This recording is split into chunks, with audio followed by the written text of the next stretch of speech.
Welcome to the GLIO CEO Investor Video Series. My name is Simon Ong, Portfolio Manager at ClearBridge Investments. Today I'm joined by Miguel Stilwell Dondrad, CEO of EDP. Thanks for joining us, Miguel. Thank you, Simon. It's great to be here, and thanks for GLIO for hosting this as well. I would also like to start by thanking GLIO for hosting this event and for all the work it does to promote the listed infrastructure asset class. So thank you, GLIO. Now, Miguel, it's an exciting time to be a company in the global electricity sector.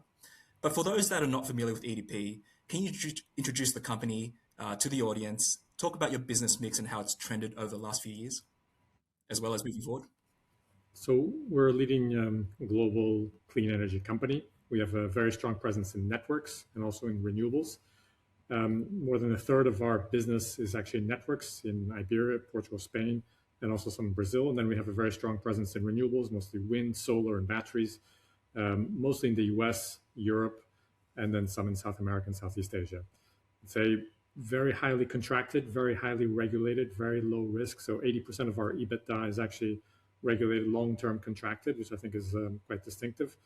Networks is a big part of our investment. So actually it's been trending over the last couple of years upwards. It's now almost half, 45% of our net investment. And that's just driven by a much healthier investment environment, at least in the markets that we operate in. So we've really been sort of accelerating our investment in networks.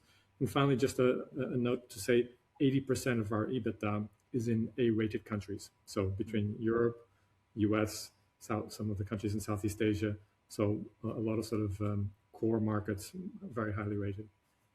That's really good context. Now, I also know that you guys presented your strategic plan last November for the years 2026 through to 2028. What are some of the main financial targets coming out of that strategic plan, and how are you tracking so far? Yeah, so as you say, we announced it at the beginning of November, a 12 billion euro investment plan out with targets out till 2028.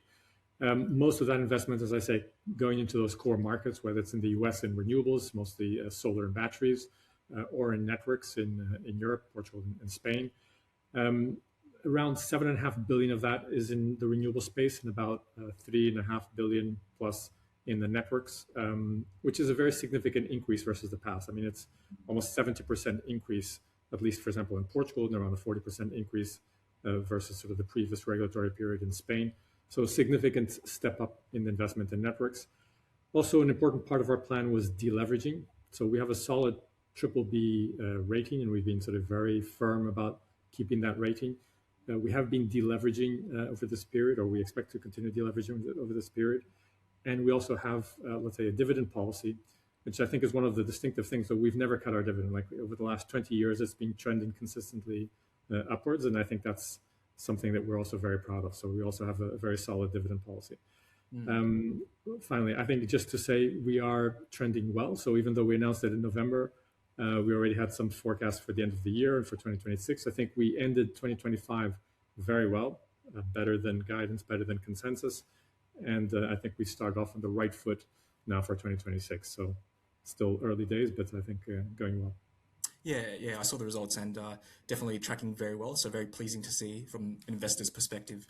Now, you mentioned Iberia representing a big part of your company, and obviously more than half of your operating earnings. And that includes markets like Portugal and Spain. Why are those markets distinctive markets to invest in? And what's your view on the risk-reward proposition for those markets as well as the growth prospects moving forward? I think it's really interesting because, if you think about these countries, maybe they wouldn't be sort of the obvious picks, but actually Portugal was The Economist's, the newspaper's economy of the year last year because of the high growth, because of the solid macro. If you think about it, we're actually running a budget surplus. The debt to GDP has come down below 90% from, it was 130% sort of a couple of years ago. Corporate taxes are coming down, personal taxes are coming down. So we're actually on a very good trend, I think, from a macro perspective. And Spain is also doing, very well as well. So actually, those are two very strong countries from a macro perspective. The Portuguese bonds, sort of the 10-year bond, which is typically a good measure of the risk, is trading at the lowest spread to the German Bund sort of since ever. So I think that's a good, let's say, context for us to operate in Iberia. The second thing which I think is really interesting about Iberia is we have some of the lowest prices, energy power prices, anywhere in Europe, comparable with the Nordics, and a very high penetration of renewables.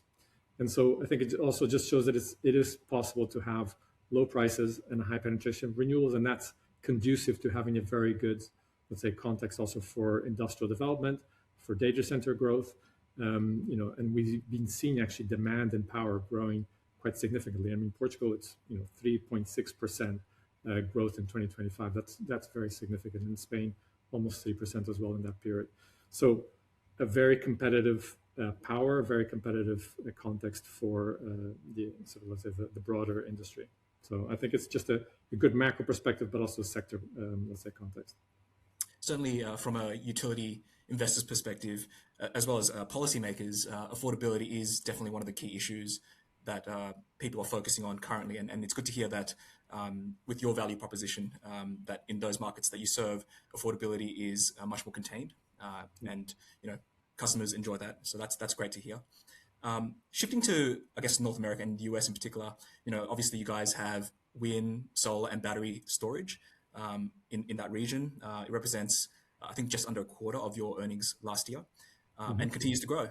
So interested in your view on the main drivers of growth in that region, and where do you see the business risk?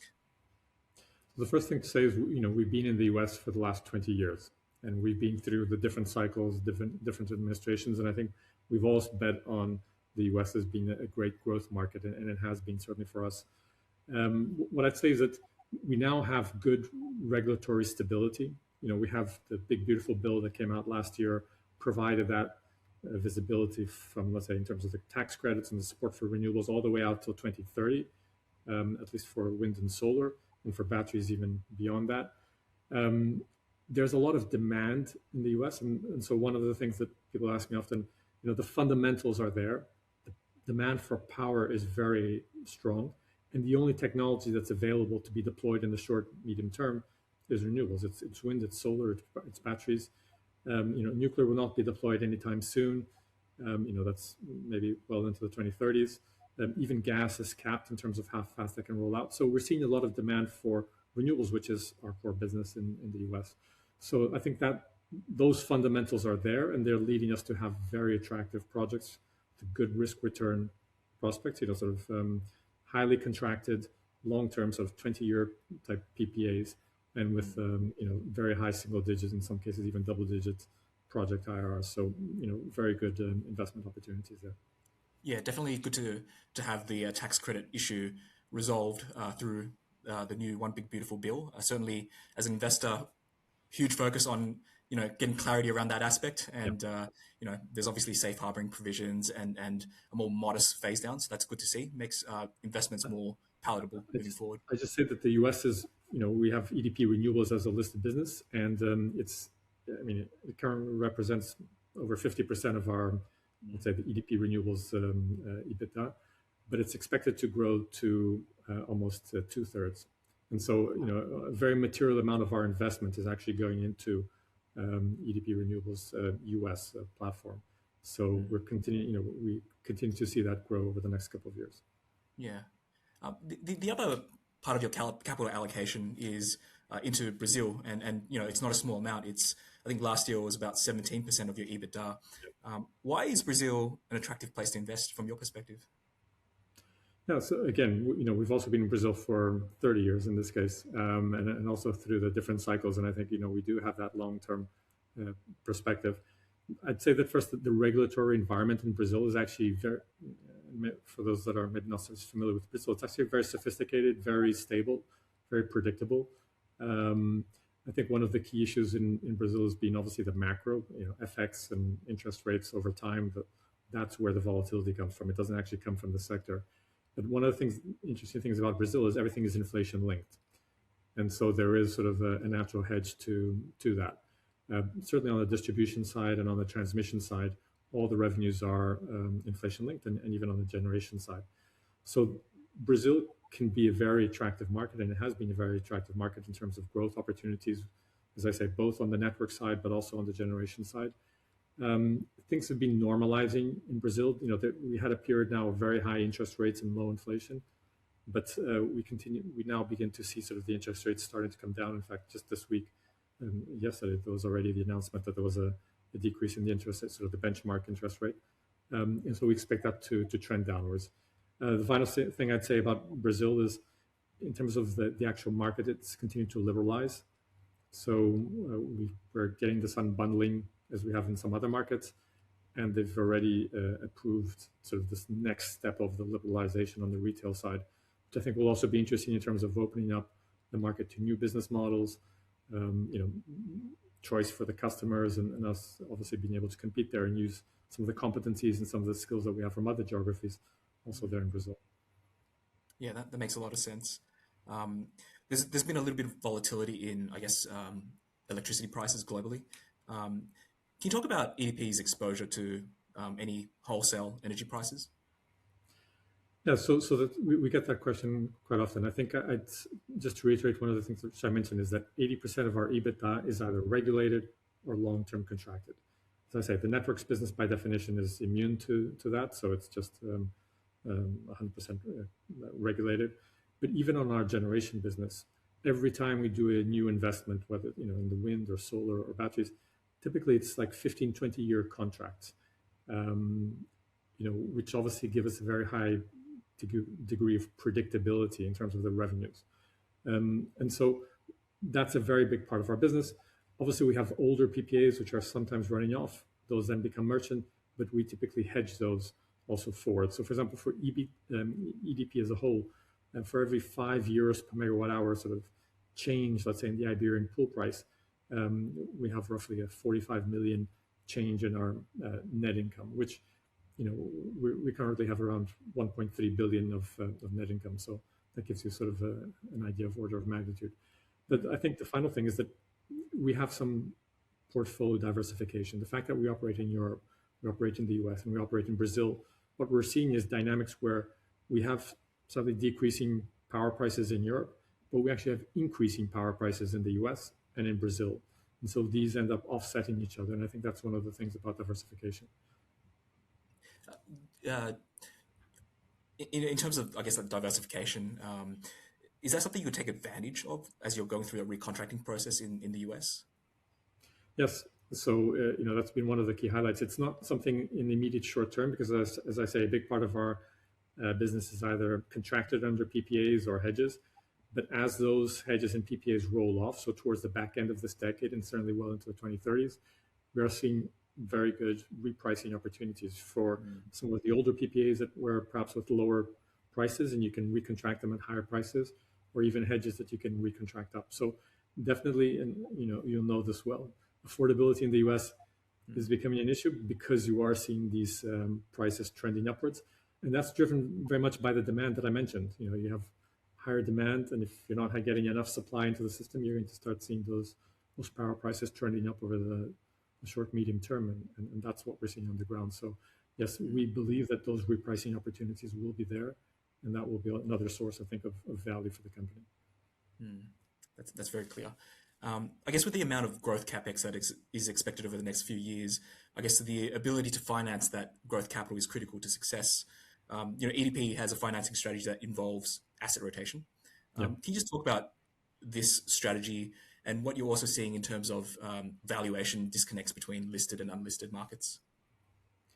So as you say, asset rotation strategy, the asset rotation strategy for us has been core for our business for many years. I mean, we sell about 50% of everything that we build. And that's just because we have a lot of good investment opportunities. And I think we've been very successful in actually then taking some of those assets, selling them to third parties that have perhaps a lower cost of capital. And then we redeploy that capital back into our business, to be able to generate higher IRRs and to be able to grow faster. What we've seen over the years is that demand has been very strong there. So we have, done dozens and dozens of asset rotations portfolios over the years, both in Europe, in the US, and Brazil. So, we've seen the demand globally. The type of profile of investors has also changed over time. Sometimes it's gone from financial investors, sometimes more strategics. I think we're now back into a world where we're getting a lot more demand also from other financial investors again. and also the type of assets that people look for, whether it's very highly contracted. Then when we had the energy crisis, for example, in 2022 and 23, then investors were looking for much more sort of uncontracted, so merchant exposed assets. And so we had some assets that suddenly just increased massively in value just because of that exposure. The fact that we have a very big portfolio in multiple geographies with multiple different sort of profiles, whether it's highly contracted or some with merchant, means that we can go on adapting our asset rotation strategy also to the markets at any particular time. I think that's been a big source of value for us. That's very clear. Is there anything else that you'd like to mention that we haven't already asked? So I think, listen, we have an ambitious but realistic business plan. We are very focused on, as I say, on the networks, and we've seen a paradigm shift in terms of the way the regulators are looking at our networks business. And so they've become much more supportive from a regulatory point of view, even from a government point of view. So as I was mentioning earlier about Portugal being in a good macro position, so they've actually been taking some of the extraordinary taxes that we had in Portugal, and so it's improved significantly the returns on our networks business. And so we're materially stepping that up. And I just want to reiterate that because that is a big part of our value proposition. And the second part is on the renewable side. So this growth that we're seeing in demand has to be supply. You have to have the supply to meet that. And that data center growth, we're seeing it in the US, but we're also beginning to see it very significantly here in Iberia. One of the data points I sometimes give is just one of the data centers that's being built here in Portugal will represent 20% of Portugal's energy consumption. Wow. So that's a material increase in demand that you're going to get over the next couple of years. And I think we are uniquely well positioned to capture that. So, good growth opportunities, low risk portfolio, highly contracted, and with good investment opportunities ahead of us. That sounds great. Exciting times ahead. Well, Miguel, thanks for the great conversation.